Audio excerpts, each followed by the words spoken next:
For your address today. So you talked a little bit about immigration, and in the past you've talked about how white Australians, Americans, Europeans are being replaced by non-white immigrants in what is often referred to as the Great Replacement Theory. This is the same... Have I said that whites are being replaced? Well... I don't think I said that. Well, it's been mentioned on your show 4,000 times. And really, when did I say that? On your show. I said whites are being replaced? You have said that before. Really? Yeah. I would challenge you to cite that, because I'm pretty sure I haven't said that. I said native-born Americans are being replaced, including blacks. Native-born Americans. Native-born Americans. And Americans black Americans have been, African Americans have been in the United States for, in many cases, their families over 400 years. And their concerns are every bit as real and valid and alive to me as the concerns of white people whose families have been there 400 years. So I've never said that whites are being replaced. Not one time, and you can't cite it. Untrue. So we just met, but when our relationship starts with a lie, it makes it tough to be friends. So well, you've been lying let's about pull my that back. I'm press happy to colleagues explain all what I morning do as well, think. so, well, you actually can't say it because I didn't say it, and I don't believe it, and I'm telling you that to your face. So why don't you just accept me at face value? My concern is that the people who are born in the country are the main responsibility of its leaders, and as noted earlier, when those leaders shift their concern from the people whose responsibility it is to take care of to people around the world to put their priorities above that of their own citizens, that's immoral. See, this is the kind of thing that mainstream media journalists get themselves in trouble. If you're new to this channel, you already know that I always like to point out the bias of journalism, essentially. Journalism is ideologically dominated by the left. That's a fact. You can go look it up. And the way Tucker Carlson handled this woman is, I think it's masterclass in my view, if you were to ask me, masterclass. Because he just asks, hey, can you quote me? Because I'm not sure I said that. And this is the problem with the liberals in general. But the more extreme on the left they are, the more likely they are to do this. This is the only ground I'll concede. Is they like to imagine what they think you said. They like to argue against ghosts. They don't like to argue against real people.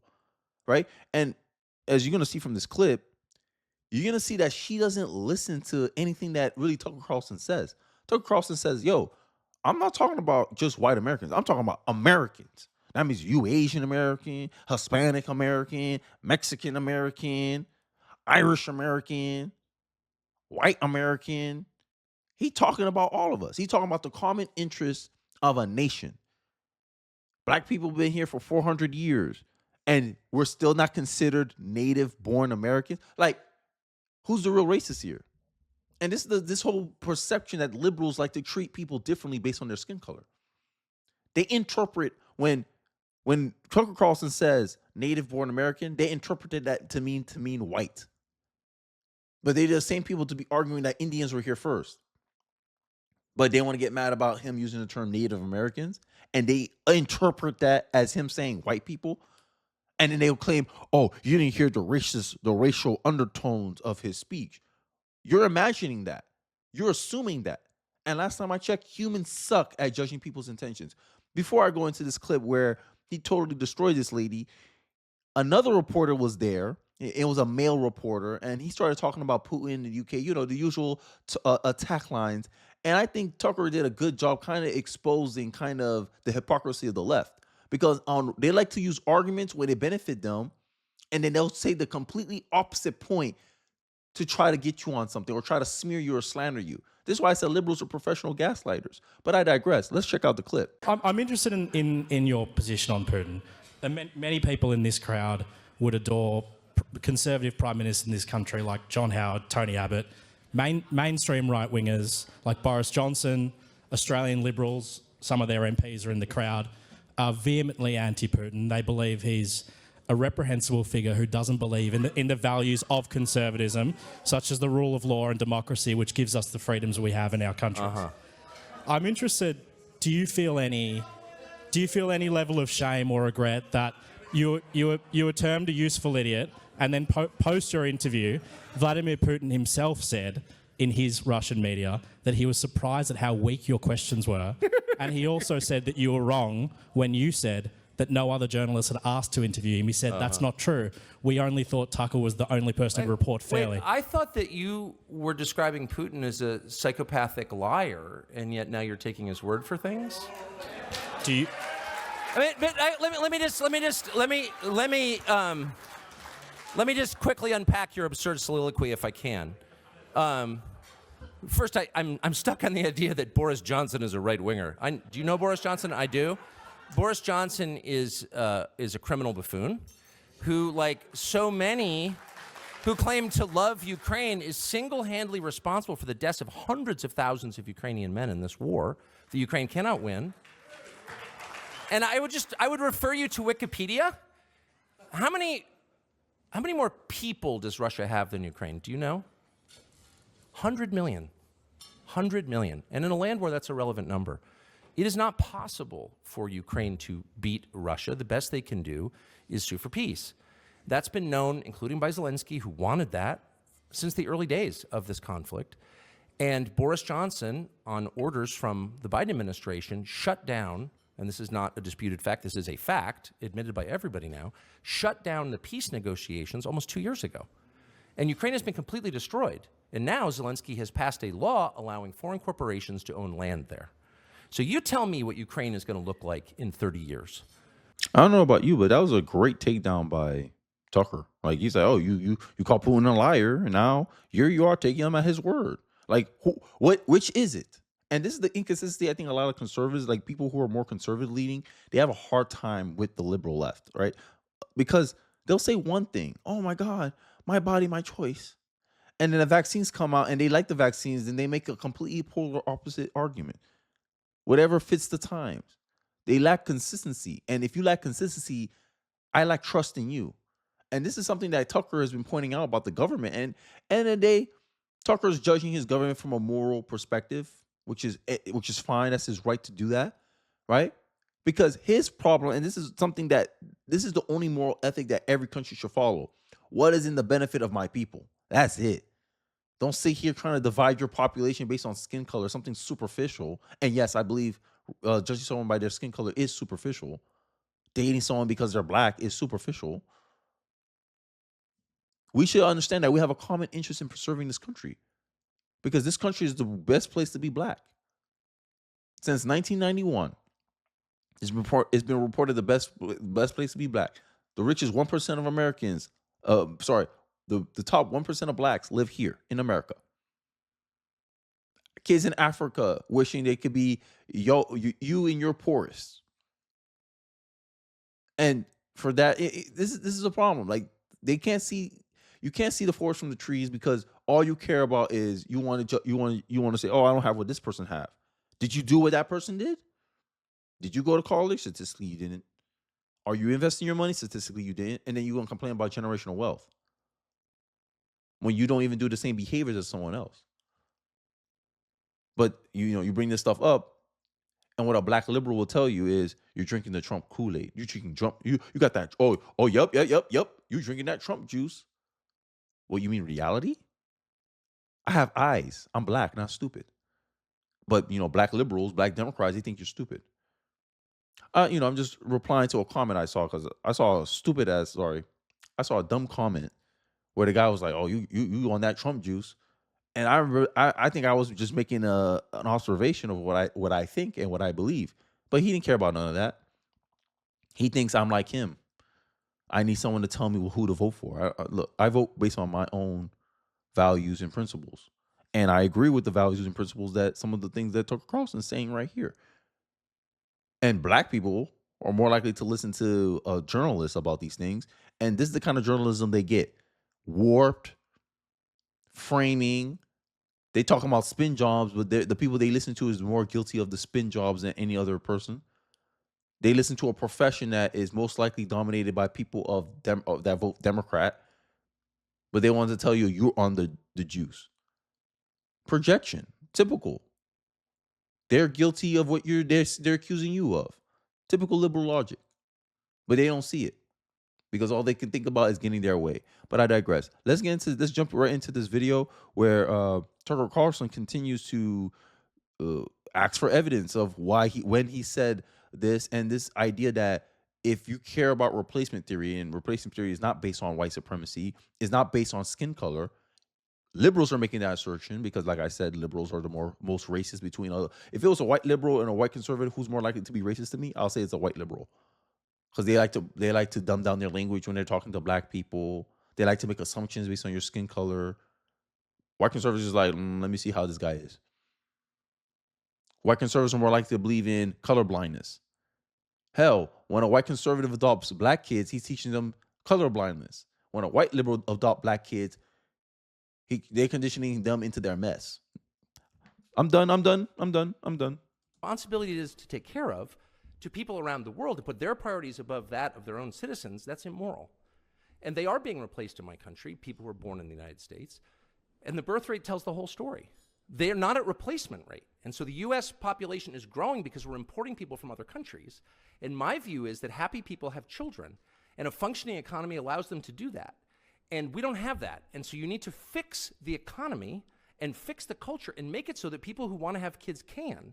You don't just go for the quick sugar fix of importing new people. Like, that's my position. And if you think that's racist, that's your problem. I never called you a racist. But of course you are suggesting, and Well, I must say one of the reasons people don't. Yeah. She's suggesting that, and that's what liberals love to do. They love to suggest what they think you're trying to say, what you think you're feeling, like they can read your mind or something. Oh, I didn't say that. But look look at the intro. Look how she implied it. And she claimed, oh, you said this about white people, European, and she focused exclusively on one race. When Tucker Carlson was making a nationalist argument. Same argument I would make. Why you treat one American differently from another? Because this American has the same skin color of people who enslaved other groups of people. There were black slave owners as well. So why are you only focusing on the white slave owners? There were black slave owners. Now, white slave owners made up the majority, but there were some black slave owners. So to try to paint everyone in this broad brush, oh, all black people were victims and all white people are oppressors, is an oversimplification. It's reductive. Because when you look at history, you find out everyone's technically experienced slavery if you want to go based on skin color.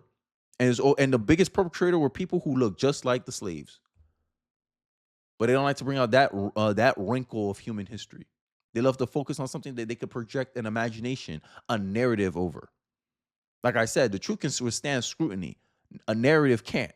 And this is the game that liberals play. Liberals and many people on the left, they're fighting for perception. That's why she framed her question like that. That's why she's trying to get Tucker on some type of gotcha so she can frame him a certain way. Because she's trying to create a narrative. She's not really trying to inform the people. Hey, look, this is what Tucker Carlson thinks. That's why she can't take Tucker at his face, because then she can't make her accusations. I digress. Don't like people like you in the media is that you never say exactly what you mean. Your slurs are all by implication, and you're about to tell me the great replacement theory is racist or anti-Semitic, whatever.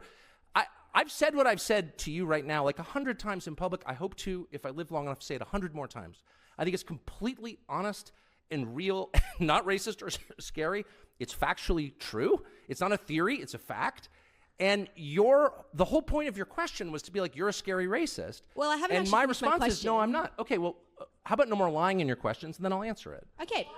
Well, this. And this is who Democrats trust, because at the end of the day, they're answering in a way that frames a question in a worldview that they already have, in an interpretation or a position that they think you are, and they're trying to validate that imagination of you with the reality of you. This is why a lot of liberals, y'all get by non-liberals like myself, and by non-Democrats like myself, we like to assume that liberals don't live in reality. Liberals have a distorted view of reality. This is what the whole Trump derangement syndrome is all about. You have an imagination of Trump, but when you look at the reality of Trump, oh, Trump will be a dictator. He was already president. He never acted like a dictator. If he acted like a dictator, he would have forced all the states to open, not close. If you had put a Democrat in the same position of Donald Trump during COVID, they would have forced all the states to lock down, and you know it. But you want to sit here and pretend that Trump's authoritarian. Bro, just say, hey, I just don't like the guy.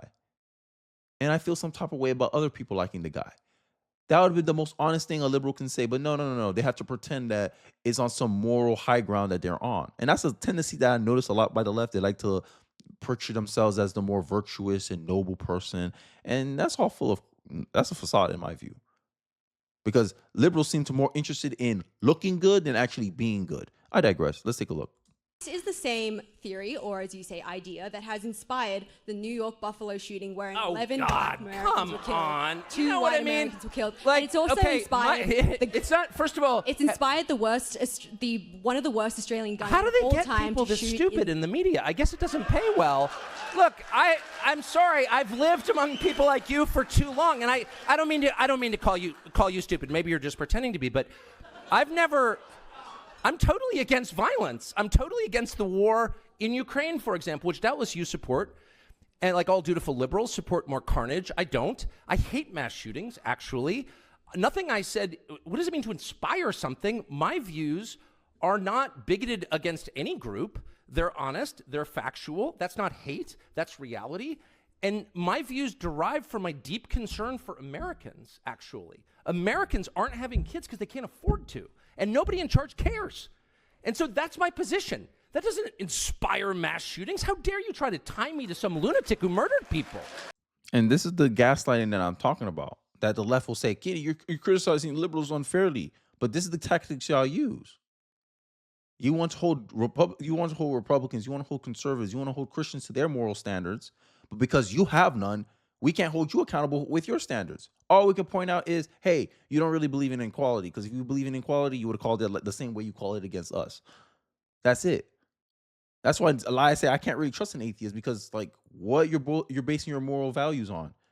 You said that I need a book to be moral, sure, but you need force, police, threats of violence and prosecution and consequences to be moral. So who's more moral, a Christian or little old atheist you who needs the force of police and government to be moral? Make it make sense. And let's get back to Tucker's point about the fact that the government will take the easiest way out. Okay, our population is declining, we'll just import more people. This is why liberals are a big fan of not having kids. Liberals have less kids than conservatives. In 20 years from now, most kids will have conservative parents. But then when parents are having problems with them teaching stuff to their kids, they're saying, no. Parents are not allowed to have an opinion on our curriculum. But conservatives have most of the kids. So one way or the other, you're going to listen to what conservatives want to say. And conservatives don't like the whole trans thing being pushed on their kids. Using political ideology and trying to condition your kids in political ideology, especially if it's opposite against what the parents want. This is why I say the teacher unions, the Department of Education, they do not represent the best interest of the child or the parent. It's so baffling to me that whenever something violent happens and it's between two opposite racial groups, they assume the perpetrator is right wing, especially if he fits the profile of white. Isn't that racism? Isn't it racist to assume that, oh, this guy's a white person, he must be a white nationalist? Or is it because these conspiracy theories, like the replacement theories, what's driving these people to do these things?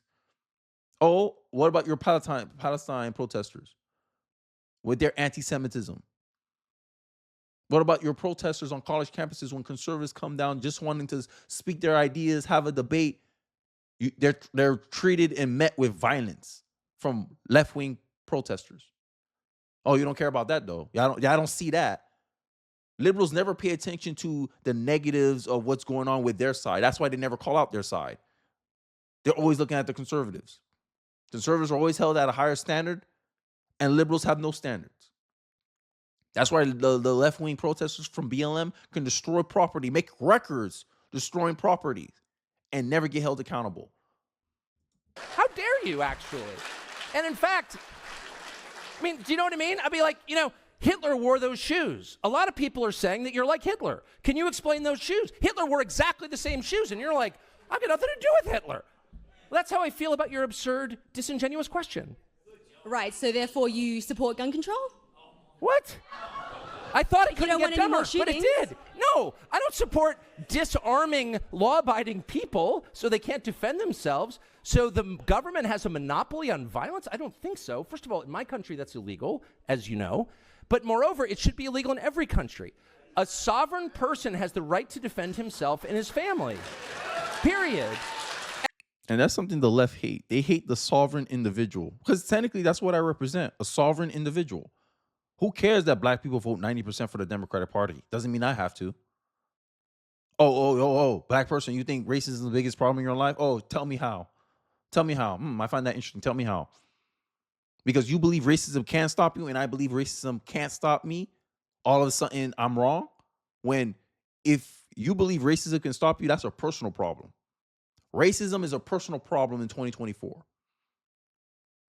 Because racism can't really stop you until you give it permission to. That's something I realized with my own life. And I use my own life as an example. Because at the age of 17, I stopped worrying about racism. I say, yo, racism can't stop me. That's the idea I'm going with. And especially with these black Christians, that's what irked me the most. Because in the Bible it says that if the Lord's with you, who can be against you? That's what kind of helped the civil rights movement get to the point where it was at today. And now, 2024, you got black people who never were slaves, never touched a chain before. They face racism only in small instances of their lives. And that said, I'm totally opposed to harming anyone. Anyone. Have you been calling? Are you concerned about the war in Ukraine and the countless innocents being murdered there every single day? I doubt you are. Probably Putin bad. I am. I'm a Christian. I hate violence. I hate mass shootings. I have guns at home, and often on my person when I'm in the United States, I'm proud to say, because I want to defend myself and those I love against violence. That's the point. I'm not perpetrating crimes. I'm not shooting strangers. I'm defending what I love. And if you're against that, I guess I would ask why. Why would you be against that? Well, so you don't think you harbor any kind of responsibility for these hate crimes? I'm sorry. I'm trying to be charitable. I was like, maybe you're just pretending to be dumb. Now I don't think it's an act. Yeah. Just, hey, let's focus on framing him a certain way. All right. Gaslight. If Biden pulls stuff like this, he going to lose the debate because people are tired now. And this is the funny part about liberals. Liberals have this false assumption that they're somehow credible by default. To me, no, you got to prove your credibility. Left wing, right wing, I don't care what wing you are. You got to prove your credibility. That's why I like to ask questions. That's why I'm very skeptical. When you come in my comment section, you say, I'm drinking the Trump Kool-Aid. I'll go, okay, what is that then? And then you don't reply because you don't have an answer. You don't have an argument. You just want to call me names. You try to disparage me because I express views that hurts your feelings. That's what I'm assuming. Just like you're assuming that I'm voting for Trump because of Trump juice. Does that even exist? I know I'm stuck on that comment, guys. But let me know your thoughts in the comment section below. I think Tucker Carlson humiliated this lady and that other liberal reporter that I didn't give him much airtime because you want to care about mass shootings and all this stuff. But then look, the war in Ukraine, you also support the war in Ukraine. You want gun control, but you're letting millions of people come into the border. Then they're going to start smuggling guns into the border. And you're just going to incentivize criminals to have guns, and you're going to make your populace, I guess, acceptable to higher rates of crime. Look at Chicago. They got gun control over there. The citizens can't defend themselves. That's why there's so much shooting in Chicago. So many black lives being lost in Chicago. This is why I laugh when people say gun control work. It don't. All you're going to do is create a new prohibition. Just like back in the day, governments used to ban alcohol. You ban guns, it's still going to come into the country. Watch. You'll see.